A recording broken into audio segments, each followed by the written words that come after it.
Good morning, everybody. There's my phone number and my website.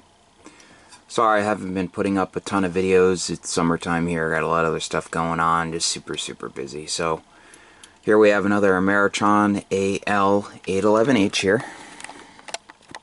One of the 811 tubes failed. So customer held on to them and he ordered a new set of Penta 572B tubes. So those will be going in. Awesome company, great customer service, just awesome. So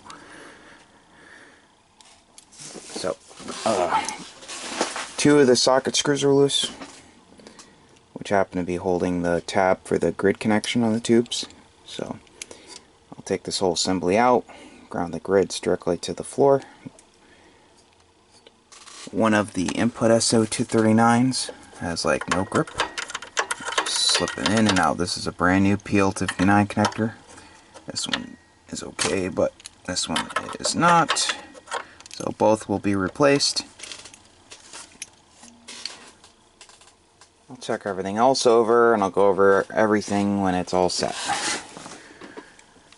Meter protection diode also needs to be replaced. I already tested that. So definitely had a tube flash.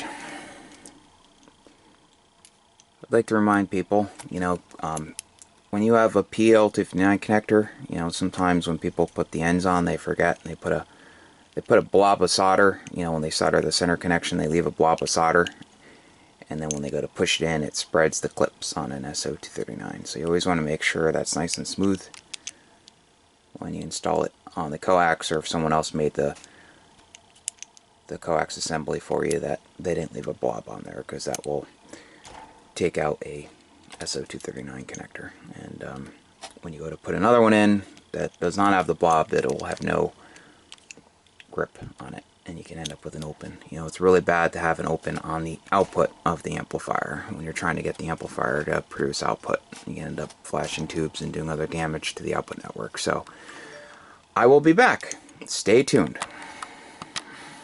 Okay, so I'm back with the completed amplifier.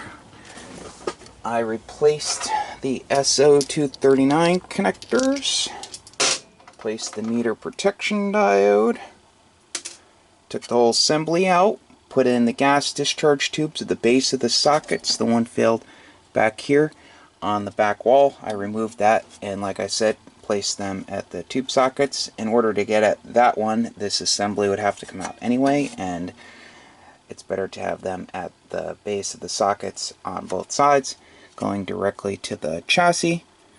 So now the grid connection, one per tube socket, is going directly to the chassis here instead of through the screws for the sockets.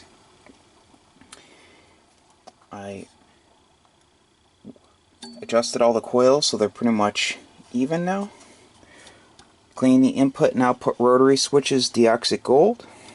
I glued the enamel wire to the ceramic form. It was coming off at the base and the top. Tightened up on some connections throughout the amplifier, and this is good to go. Like I said, got a brand new set of Pentalab tubes. They've been removed. I also compressed the clips and cleaned the clips on the grid side for each tube.